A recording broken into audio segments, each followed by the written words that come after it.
Indiana Jones has a legacy. The first movies were made in the 80s, in which some would consider the peak of action cinema, where the movie industry was seemingly at its most creative and versatile stories being written. They had practical and computer effects, meaning that George Lucas had some amazing movies come out, and especially over his career with Star Wars and Indiana Jones. But when it comes to games for these series, well, they were pretty hit or miss. Mostly for Indiana Jones, they were a miss, and Star Wars had a few hits on that side, but Indiana Jones is a much smaller series and franchise altogether with minimal games even made for it. Until recently, there was seemingly a random first-person action-adventure game being made by Machine Games. Yeah, apparently the Wolfenstein guys. And at first, I was hesitant. They do make some pretty great games, but something that's not as focused on crazy shootouts and over-the-top characters in an alternative history, maybe they won't do it so well. More set in a realistic world with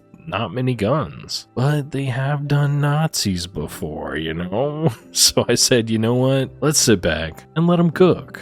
And well, that dish that they served was better than I expected, that's for sure. It wasn't perfect, but it was damn near flawless in the execution of bringing out the heart and soul of Indiana Jones, and what makes him such an iconic figure in movies. Now, getting into the guts of this game and what it's about, just like many of the movies that it's based upon, you're whisked away on an adventure at the thought of finding a lost relic and treasure, or a very important historical discovery. This game is mostly played in first person. It does swap to third person for some of the climbing mechanics, like when you activate a lever or you're climbing across some vines or whatever it may be. I don't think that portion of swapping to third person really added or took away anything from the game, but it was just kind of a friendly reminder that, hey, you're Indiana Jones and you're wearing your leather jacket and you got your little hat on and you're doing the thing.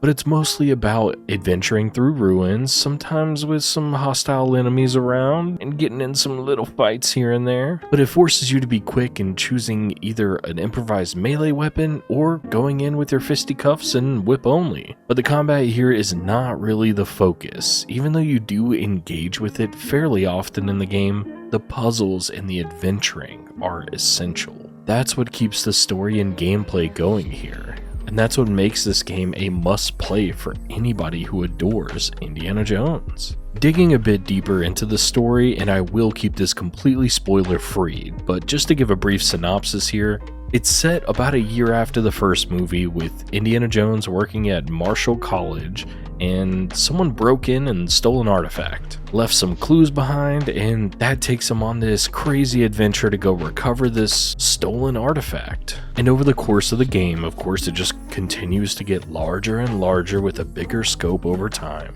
engaging with more diverse characters, getting involved in an ever-expansive globe-trotting adventure, uncovering the secrets and the mysteries. Ooh. And why the people are so adamant about finding them and how it relates to the story overall. The main point of the story is Nazis are wanting to get these relics and do these things for a specific reason, and you gotta stop them. And of course, find out why they want them in the first place.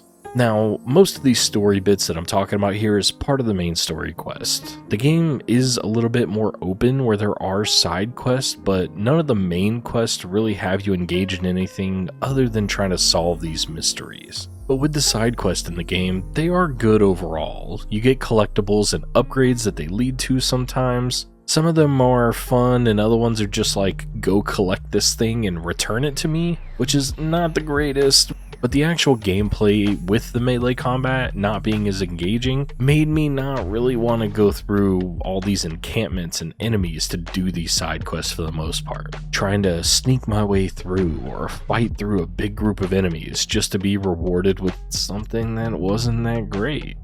But the characters and the setup for these side quests were pretty great. It allowed me to get engaged in the story to begin with, or whatever that quest was, but then once I started, I found myself just stopping before I could even finish it. And then I would continue on the main story path because it was more fun, more engaging, and less combat heavy. But since we're talking about the quest and everything like that with combat as well, let's move on to that. So the progression of this game is about finding or purchasing a skill book in most cases, where once you've purchased it or you found it, then you can utilize points that you earn from taking pictures with your camera of historical sites or interesting situations and people around them. But to unlock that upgrade, you have to use these points to purchase it. There are other upgrades as well, like collecting medicine bottles to get overall higher health and stamina, but the perks that you get from these books were never really that interesting to me specifically, and I found myself more or less just picking one at random. Whichever one took the most amount of points that I could get at that time, I usually pick that one, because they weren't really engaging and didn't change the gameplay overall for me. Like, it never felt if I picked a specific perk, it would allow me to fit my playstyle around it more. Or that there was a perk already in place that would kind of fit my style more. None of it really gave me that feeling that it changed a lot. They did give you some things like maybe carry more ammo for your pistol, punch a little harder sometimes. Like the last hit before your melee weapon breaks is gonna cause it to do a little bit more damage. But again, not that engaging. For me, the books and the way this upgrade system kind of worked was just a different way of setting up a skill or perk tree. But nonetheless, they did allow you to feel these incremental upgrades over time, and that allowed you to become a better adventurer, a better Indiana Jones over the time of this game. Now, the overall gameplay, mostly speaking about combat here, is pretty basic. You can sneak around up to a guy and one-tap him with a melee weapon just to instantly take him out of the fight, which you will want to do for the majority of this game, because if you fight a lot of guys at the same time, it can get very daunting. One of them might pull out a firearm, and then you won't last very long because they'll just shoot you twice and you'll be dead. But you can utilize your whip, your fist, and other random melee weapons that you come across. You do engage with the same exact type of enemies throughout the entire game though. Either a normal dude or a slightly bigger than normal dude, and that's about it. Then they either have a gun or they don't have a gun. They have some sort of melee weapon just like you do, which you can handle accordingly based upon what they have. The combat felt weighty and punchy though, and I meant that pun specifically, because when you punch, man, does it feel like a good punch. I never left any fist fight feeling like it didn't have weight behind it. It always felt good, but the shallow nature of just punching and blocking left me wanting just a little bit more options. The guns in the game are practically useless for the most part. You pick up a gun, you have the single magazine that's currently in it. You take 5 to 8 shots to kill an enemy with an automatic rifle, even with headshots, because trust me, I tried it. Your pistol can take down a guy in a few shots just like the long range rifles, but you're almost better not even trying to use guns at all in this game and just sticking with melee. Now personally, I have something I have to admit here. I didn't use the whip at all during combat in this game. Now, that's my fault. I honestly completely forgot about it, but that's on me. And I want to be transparent about that because I felt the game wanted me to be more stealthy. It wanted me to go around and take out as many guys as possible without being seen. And then whenever I was seen and put into open combat, I felt like I was just looking for a melee weapon and not relying on my whip or pistol to save me. Now, the way that you heal and use consumables in this game is also a little bit weird. I never quite fully understood the different type of food that you ate and why they mattered. You do get bandages which help you recover health, and those make perfectly good sense. But other than that, the enemies in this game, for the stealth mechanics and the melee mechanics overall, were pretty basic. It wasn't a Metal Gear Solid type of stealth system. It was, if you could see them, they can see you. There are some other enemies throughout the game with like boss fights, I guess you could say, that were a lot more engaging and I had a lot more fun with. But outside of those, it just wasn't really for me. But the next part of the gameplay, which is puzzles, that was for me. So the puzzles are of course part of the main story quest, and that's what kept me going throughout the majority of this game, is looking forward to the next puzzle. So on to the puzzles. Just like with the movies, they really put you in the shoes of Indiana Jones in some old temple where you have to figure these puzzles out before you're allowed to plunder its riches. Some of them stumped me for quite a few minutes, and the others I found out pretty much instantly, which felt really good. But none of them were all that difficult. I could resolve the majority of the ones that I did kind of get stuck on with a bit of trial and error, but they were difficult enough that it felt accomplishing when I did solve them properly. Now, the climbing mechanics in this game are also a bit of a puzzle, because you do have to utilize them with your whip in situations to resolve them accordingly. You have to take your time to reevaluate a room and see where you needed to go to move forward. It was something that I enjoyed all the way up till the end of the game, and for me, it was honestly the best part. But my final bit of the gameplay is with the climbing. I felt that Machine Games did a lot to make this feel good. Indiana Jones can climb most surfaces and mantle over them. He doesn't feel superhuman where he's jumping over huge gaps or he's climbing infinitely up some sort of wall. He just feels like a normal dude who's just adventuring through these areas, and he's got some athleticism to him, where he can climb some rough surfaces, but overall he's not doing anything crazy. He's holding his own, and it felt right. And I think more games that are first person or kind of keep you more grounded should use a simple mantling and climbing system like this, because movement and things like this can kind of make or break a game. Now, the structure of the game is pretty linear overall, but it does have some sections that are very, very open. These mostly have to do with the areas that allow for side quests, allowing you to sort of go anywhere and engage with the systems as much as you please. The environments look so real and never suspended my disbelief in the world that I was seeing in front of me. The dirty sand areas, well, they looked dirty and sandy.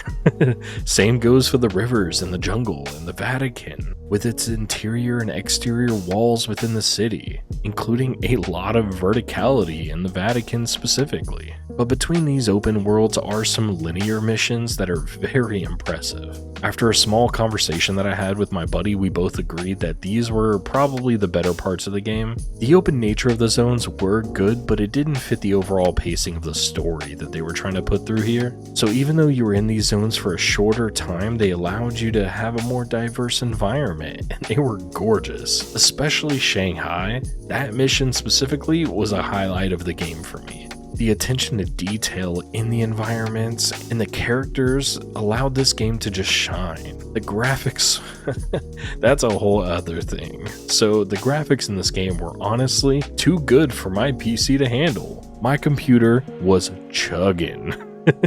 So I had to turn this thing down to medium in most cases, and sometimes I put it down to the lowest, and that was just to keep it above 60 frames. I could have definitely played this game at a lower frame rate, but on my 1440p monitor, I enjoy playing most things at least 60 frames. Anything lower than that, and I start to feel it chug a little bit, but even on these lower settings, I was blown away at how pretty the game was.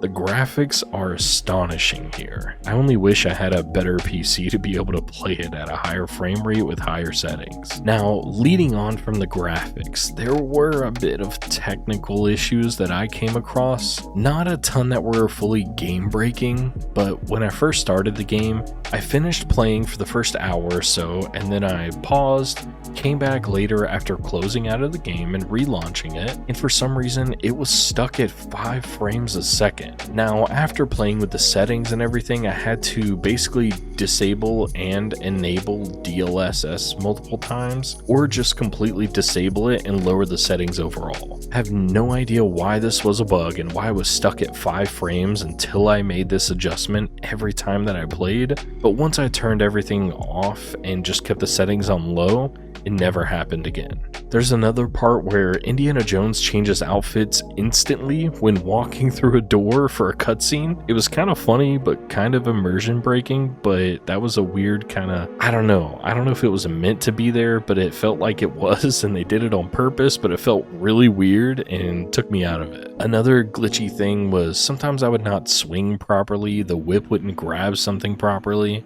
Maybe it would highlight saying that I could whip that section, like I could press F to be able to whip up to it and then climb, but it didn't grab it and I had to press it 2 or 3 times. Another section in the Vatican where I was climbing an invisible wall all the way up in the air, it was kind of crazy. The audio would cut out sometimes in cinematics and it would only have background music, and then a few seconds later it would clear itself up. So it did have a couple of bugs here and there, but none of them required me to fully restart the game. It usually just had me either go play in the settings for a second or wait for the game to chillax and just stop being crazy, and it would kind of fix itself. But speaking of those audio issues, let's talk about the music and audio of this game.